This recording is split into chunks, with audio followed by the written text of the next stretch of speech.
आप सभी को ऑल द बेस्ट। परसों सीजी टेट का एग्ज़ाम है, सभी अच्छे से तैयारी कीजिए और 15 मिनट समय निकाल कर आप इस वीडियो को देख लीजिएगा। इस वीडियो में हम सीजी टेट और सी टेट में विगत वर्षों से इन्वायरमेंट से पूछे गए इम्पॉर्टेंट क्वेश्चन को देखने वाले हैं। आप इस वीडियो को देख कर जाएंगे, कम से कम 4 से 5 क्वेश्चन अवश्य एग्ज़ाम में फंस जाएगा और मैं गिने चुने सवालों को ही आपको यहाँ पे समझाने वाला हूँ। तो चलिए सीधा वीडियो स्टार्ट करते हैं। बस आप 15 मिनट समय निकालिए और ये वीडियो देख लीजिए। तो पहला इसमें सवाल देखते हैं, कौन सी ग्रीन हाउस गैस गंदे पानी से बनता है।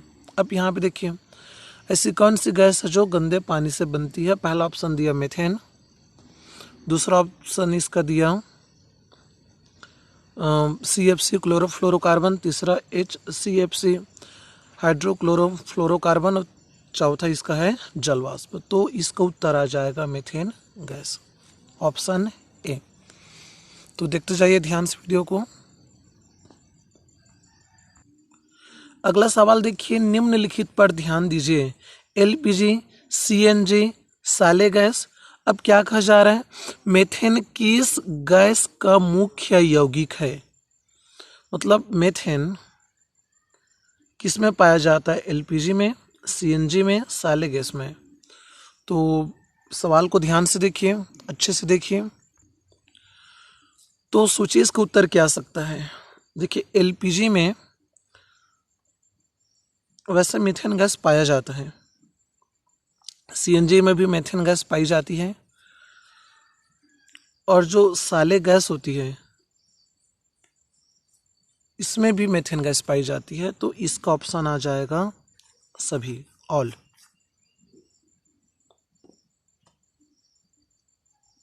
तो देखिए इसके ऑप्शन में ये आपका जाएगा सभी। यहाँ पे लिखा भी है कि LPG, CNG और साले गैस तीनों में मीथेन पाई जाती है। एक बार फुल फॉर्म भी देख लीजिए। लिक्विफाइड पेट्रोलियम गैस LPG का फुल फॉर्म होता है, कंप्रेस्ड नेचुरल गैस CNG का फुल फॉर्म होता है। अगला प्रश्न देखिए, इनमें से कौन सी गैस ओजोन परत के क्षरण में सबसे ज़्यादा योगदान देती है। अब इसका ऑप्शन देखते जाइए। तो इसका ऑप्शन यहाँ पे दिया हुआ है, पहले तो मैं इसको हटा दूँ। ओके, अब इसका ऑप्शन देखिए। फर्स्ट इसमें ऑप्शन दिया हाइड्रोजन, क्लोरीन, फ्लोरीन, कार्बन। तो कौन सी गैस ओजोन परत के क्षरण में सबसे ज़्यादा योगदान देती है। तो इसका उत्तर आ जाएगा गैस क्लोरीन। क्लोरीन गैस सबसे ज़्यादा ओजोन क्षरण में योगदान देती है। अगला सवाल देखिए, निम्नलिखित पर ध्यान दीजिए। प्रश्न में क्या कहा जा रहा है इसमें, आयरन, मॉलिब्डेनम, मैग्नीशियम, इनमें से क्या जैविक नाइट्रोजन फिक्सेशन में सहायक है। मतलब नाइट्रोजन स्थिरीकरण में सहायक है। तो आप लोग वैसे 10वीं 12वीं के क्लास में देखे होंगे अमोनिया निर्माण की हैबर विधि, हम वहाँ पर आयरन और मॉलिब्डेनम का उपयोग करते थे। तो याद रखिए नाइट्रोजन स्थिरीकरण में आयरन और मॉलिब्डेनम सहायक होती है। तो इसका ऑप्शन आ जाएगा ऑप्शन ए और 1 और 2। तो इसका उत्तर आना चाहिए जहाँ तक 1 और 2।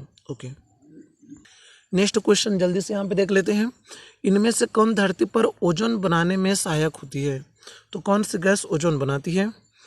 पहले ऑप्शन देख लेते हैं। चलिए देखिए, तो इसका ऑप्शन देखिए, कौन सी गैस ओजोन बनाती है। तो पहला इसका ऑप्शन दिया है नाइट्रोजन ऑक्साइड, दूसरा कार्बन डाइऑक्साइड और तीसरा मीथेन। अब प्रश्न में क्या कहा जा रहा है, कौन सी गैस धरती पर ओजोन बनाने में सहायक है। ध्यान दीजिएगा, ओजोन बनाने में सहायक है।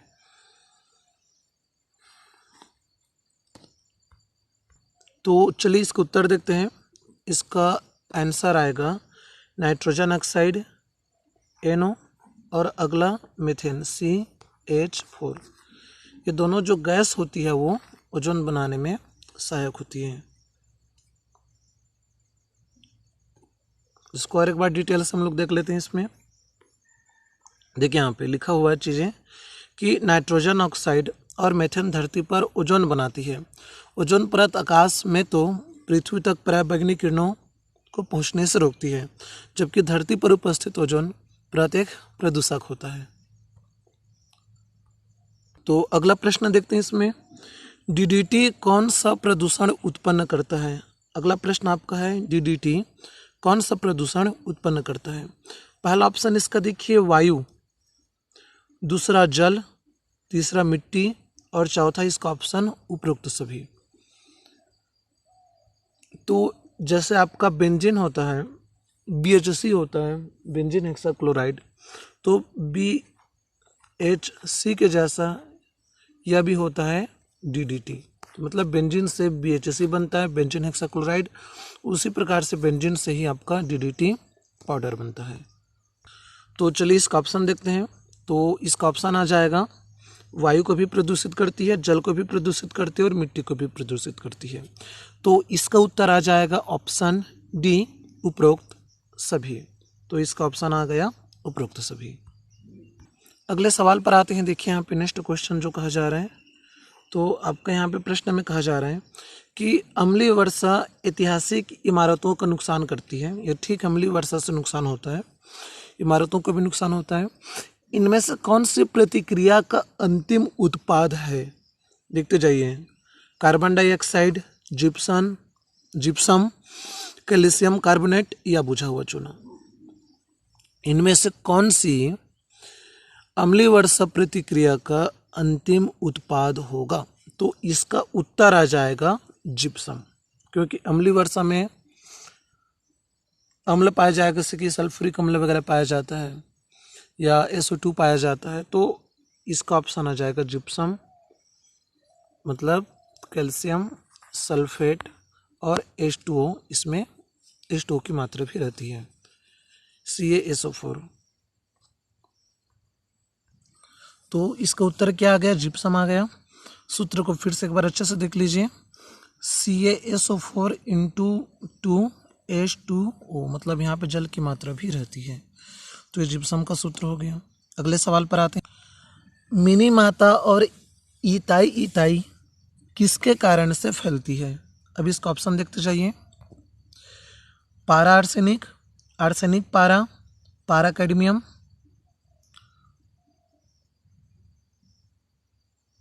या फिर इसका चौथा ऑप्शन कैडमियम आर्सेनिक। तो इसमें चार ऑप्शन दिया हुआ है कि जो मिनीमाता और जो इताई रोग होता है वो किसके कारण से फैलती है। तो ध्यान से देखिए, ऑप्शन पारा आर्सेनिक, आर्सेनिक पारा, पारा कैडमियम, कैडमियम आर्सेनिक। तो इसका उत्तर होता है देखिए पारा और कैडमियम। जो मिनीमाता होता है वो पारा की वजह से फैलती है और जो इताई होता है वो कैडमियम के वजह से फैलती है।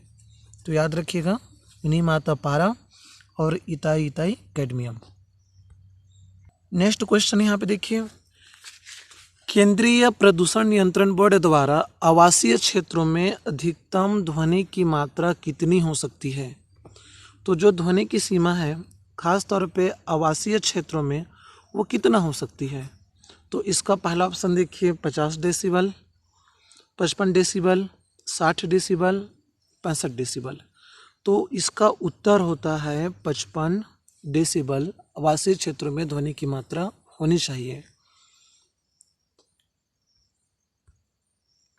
अगला सवाल देखिए, इनमें से कौन सा पारिस्थितिक पिरामिड केंद्र में व्यापक होती है, मतलब सेंटर में पाया जाता है? पहला ऑप्शन देखते हैं ग्रासलैंड पारिस्थितिकी तंत्र, दूसरा तालाबी पारिस्थितिकी तंत्र, तीसरा परजीवी श्रृंखला, परजीवी खाद्य श्रृंखला और चौथा वन पारिस्थितिकी तंत्र। तो इसका उत्तर आ जाएगा वन पारिस्थितिकी तंत्र। ये जो है सेंट्रल में होता है इन सभी के। अगला सवाल देखिए, विश्व का पहला ओजोन परत संरक्षण के लिए सम्मेलन कहाँ हुआ था? विश्व का पहला ओजोन परत संरक्षण के लिए सम्मेलन कहाँ हुआ था? अब इसका ऑप्शन देखते हैं, वेनिस, वियना, दिल्ली, टोक्यो। तो प्रश्न को अच्छे से समझिए। चलिए इसका उत्तर देखते हैं, वियना, ऑप्शन बी। तो अगला प्रश्न देखिए, सर्वाधिक कार्बन डाइऑक्साइड का उत्सर्जन कौन सा पदार्थ करता है? पहला ऑप्शन प्राकृतिक गैस, दूसरा केरोसिन, तीसरा गैसोलीन, चौथा प्रोपेन। प्राकृतिक गैस में आपका सीएनजी आ जाएगा, तो सीएनजी को हम यहाँ पे ले सकते हैं। सीएनजी, केरोसिन, गैसोलीन या फिर अगला ऑप्शन प्रोपेन। तो सीएनजी तो उतना ज़्यादा कार्बन डाइऑक्साइड का उत्सर्जन करता नहीं है, इसलिए सिटी में सीएनजी वाली बसें या कार चलती है। गैसोलीन भी नहीं आएगा, प्रोपेन भी नहीं आएगा, तो इसका ऑप्शन आना चाहिए केरोसिन। आप लोगों ने देखा होगा जो मिट्टी का तेल होता है उसमें सबसे ज़्यादा धुआं निकलती है। नेक्स्ट क्वेश्चन देखिए, ओजोन डे मनाने की घोषणा किस प्रोटोकॉल में हुई थी? अब इसका पहला ऑप्शन दिया Nagoya protocol, Montreal protocol, Geneva protocol या क्योटो प्रोटोकॉल। तो ओजोन डे मनाने की घोषणा नागोया प्रोटोकॉल में हुई थी। ठीक है, कब हुई थी? डेट को भी याद रख लीजिए, 16 सितंबर। तो ओजोन डे कब मनाया जाता है? 16 सितंबर को ओजोन डे मनाया जाता है। शायद कहीं पे लिखा भी हुआ था, यहाँ पे लिखा देखिए 1987 में इसकी घोषणा हुई, 16 सितंबर को ओजोन डे मनाया जाता है। तो वैसे आज ओजोन डे ही है, 16 सितंबर है आज। चलिए अगले सवाल पर आते हैं। राष्ट्रीय हरित कोर का उद्देश्य क्या है?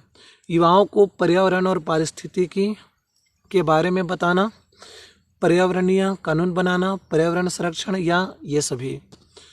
तो राष्ट्रीय हरित कोर का उद्देश्य क्या है? इसका उत्तर देखिए, ऑप्शन है युवाओं को पर्यावरण और पारिस्थितिकी के बारे में बताना। अगला सवाल देखिए, राष्ट्रीय हरित प्राधिकरण का मुख्य बेंच कहाँ है? तो मैं सीधा इसका उत्तर बता देता हूँ, भोपाल, क्योंकि और कुछ क्वेश्चन को हम लोग देख लेंगे। तो इसका उत्तर आ जाएगा भोपाल। तो अगला प्रश्न देखते हैं।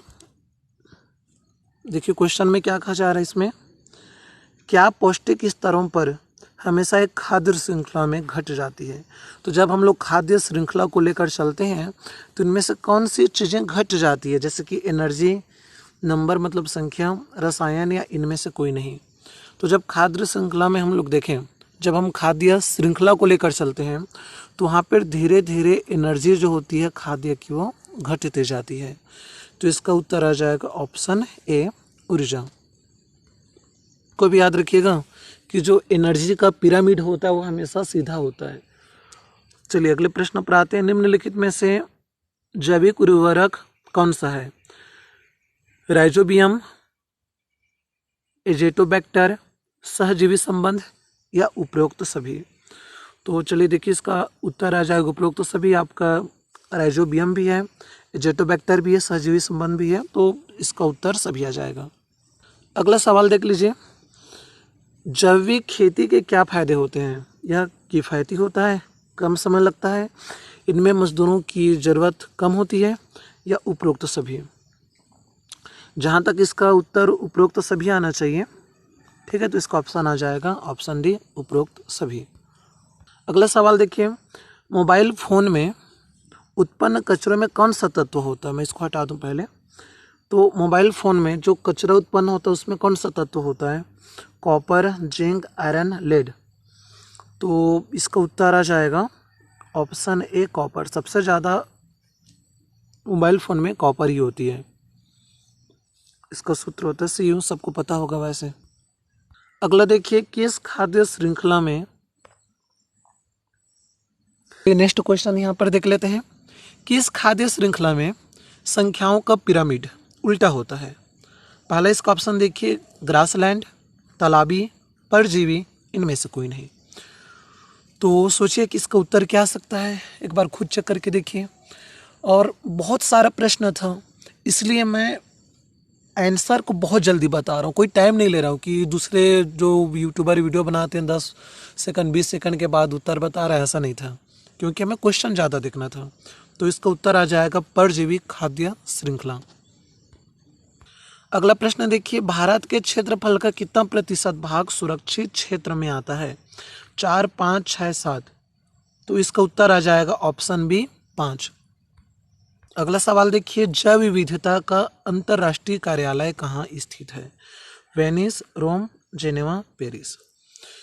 तो अंतर्राष्ट्रीय कार्यालय जैव विविधता का रोम में स्थित है।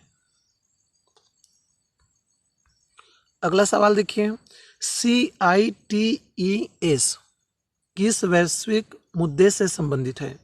पर्यावरण, इंफॉर्मेशन टेक्नोलॉजी, जर्नलिज्म या इनमें से कोई नहीं। तो चूंकि पर्यावरण को देख रहे हैं तो इसका ऑप्शन आ जाएगा ये पर्यावरण संरक्षण। ओजोन परत के क्षरण में क्लोरोफ्लोरोकार्बन का मुख्य स्रोत क्या है? वृक्ष, फ्रिज, दूषित जल, केरोसिन।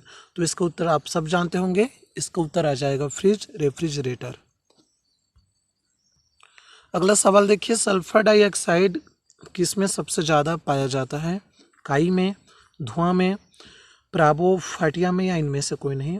तो इसका उत्तर आप सुनकर आश्चर्य हो जाएंगे, इसका उत्तर धुआं ना हो के इसका उत्तर आ जाता है काई।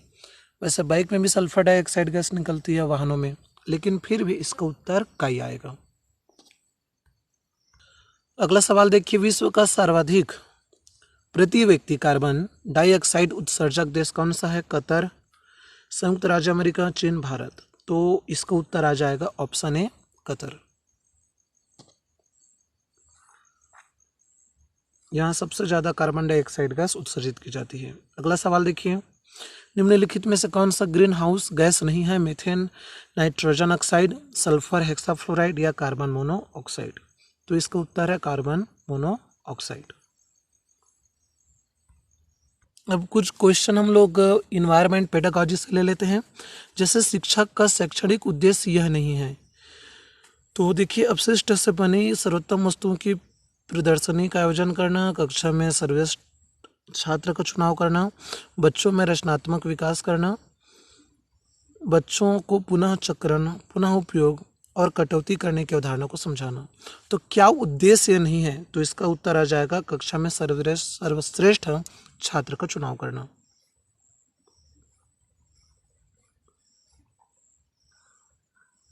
तो कुछ यहाँ पे पर्यावरण से संबंधित क्वेश्चन है, आप इसको नॉर्मली देखते जाइए क्योंकि वीडियो लंबा जा रहा है, तो आप देखते जाइए और इसका उत्तर भी आप देख लीजिए। तो प्रश्न इसका दूसरा देख लीजिए यहाँ पे और इसका ऑप्शन चेक कर लीजिए।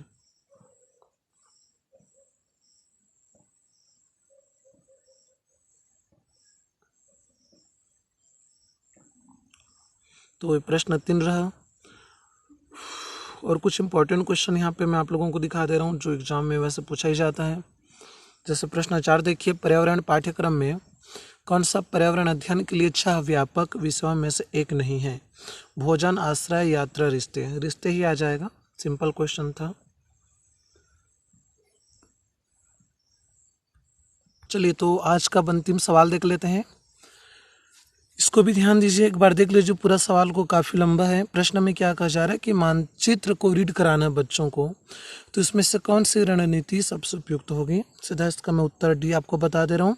अब इसका उत्तर एक बार स्क्रीनशॉट कर लीजिएगा, प्रश्नों को देख लीजिएगा। तो इसका उत्तर आ जाएगा ऑप्शन डी, शिक्षार्थियों को अपने स्वयं के प्रतीकों का उपयोग करके अपने आसपास के नक्शों का निर्माण करना और विभिन्न चीज़ों की सापेक्ष स्थिति और दिशा पर ध्यान केंद्रित करना। तो उम्मीद करता हूँ वीडियो आपको पसंद आया होगा। एक एक बार चीज़ों को देख लीजिए, कुछ क्वेश्चन यहाँ से अवश्य पूछे जा सकते हैं।